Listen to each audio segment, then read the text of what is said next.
क्या राजधानी दिल्ली में सब कुछ ठीक ठाक है? क्या राजधानी दिल्ली की उपनगरी द्वारका में भी सब कुछ ठीक है? जी हाँ, गत दिनों दिल्ली नगर निगम उपचुनाव के परिणामों को देखें तब लगता है कि न सिर्फ द्वारका वार्ड बी में बल्कि पूरी दिल्ली में ही सब कुछ ठीक ठाक है। न ही गंदगी कोई मुद्दा है और न ही टूटे हुए फुटपाथ व बदहाल सड़कें कोई मुद्दा है।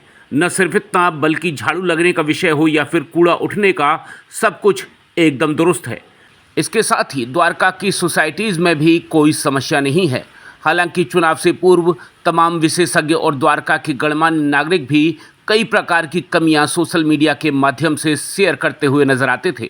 मसलन रेन वाटर हार्वेस्टिंग अथवा डीजी सेट आदि पर आने वाले लाखों रुपए के अतिरिक्त खर्च की बात हो, वहीं द्वारका वार्ड बी के उपचुनाव में भारतीय जनता पार्टी को मिली ऐतिहासिक जीत के साथ ही यह भी तय हो गया कि द्वारका में न सिर्फ सब कुछ ठीक ठाक है बल्कि कह सकते हैं कि द्वारका में ही वास्तव में रामराज है।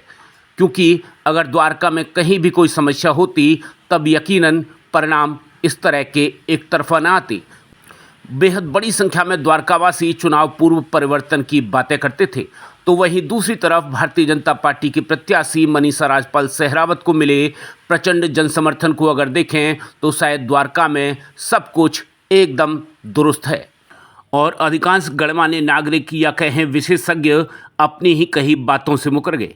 आखिरकार इस चुनावी रिजल्ट के विश्लेषण के लिए जब हमने एडीआरएफ के जनरल सेक्रेटरी और द्वारका के प्रमुख समाज सेवी रॉबिन शर्मा से बात की, तो आइए आपको सुनाते हैं उन्होंने क्या कुछ कहा।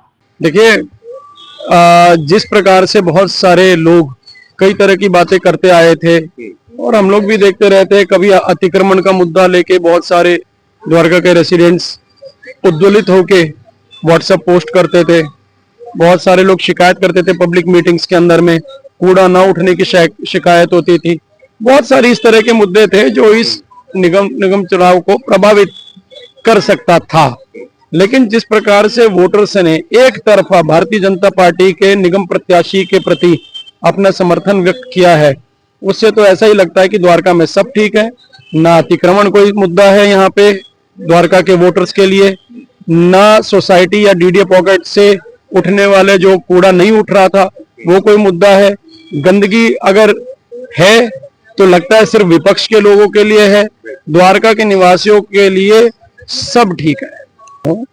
जब से द्वारका बसी है तब से लेके अब तक राजनीतिक रूप से अगर कोई संगठन, कोई जिसने अपने आप को यहाँ पे स्थापित किया है तो वो है भारतीय जनता पार्टी। जितने भी लोग यहाँ पर हैं उनके बीच में भारतीय जनता पार्टी और राष्ट्रीय स्वयंसेवक संघ के जो अनुषंगिक संगठन है वो किसी न किसी रूप में कोई ना कोई काम करते ही रहते हैं, लोगों के बीच में बने रहते हैं। आम आदमी पार्टी का यहाँ पर कोई कैडर नहीं, नाम लेने वाला व्यक्ति नहीं है, कांग्रेस का कोई व्यक्ति नहीं, 5 आदमी इनके कैंडिडेट के साथ नहीं घूम रहे थे दोनों के द्वारका के। ठीक है, तो जाहिर तौर पे प्रचंड जीत अगर मिली है भारतीय जनता पार्टी को तो वो इसलिए मिली है कि उसके समर्थक और उसके कार्यकर्ता और उसके नेता द्वारका में काम करते हैं। तो सुना आपने, रॉबिन शर्मा की माने तो द्वारका वासियों के मुताबिक भी संभवतः द्वारका में कहीं कोई समस्या नहीं है। न ही अतिक्रमण कोई मुद्दा है, न ही गंदगी अथवा फुटपाथ या फिर कहें सड़कें ही कोई मुद्दा है, और न ही सोसाइटीज़ की समस्याएं ही कोई मुद्दा हैं। अथवा आप कह सकते हैं कि द्वारकावासी भारतीय जनता पार्टी के साथ तमाम समस्याओं के बावजूद भी खड़े हुए नजर आते हैं। अब इसे उनकी राजनीतिक समझ कहा जाए या फिर भाजपा के साथ जुड़ी हुई राष्ट्रवाद और हिंदुत्व की धारणा के प्रति उनका आत्मसमर्पण, फैसला आपके ऊपर है।